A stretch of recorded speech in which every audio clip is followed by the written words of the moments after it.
Sampeyan salat sunah, mari salat subuh niku mboten asal.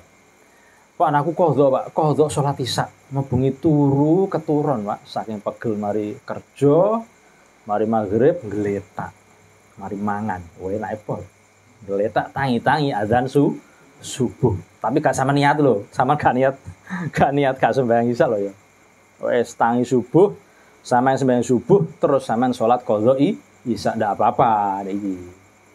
Nek gak ono masalah apa-apa, lah moro-moro wah aku kok saiki kok gek sodo kepengin sembahyang aku.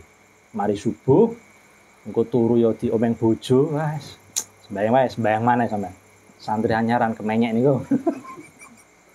Tambahi sembahyang. Lah tidak boleh.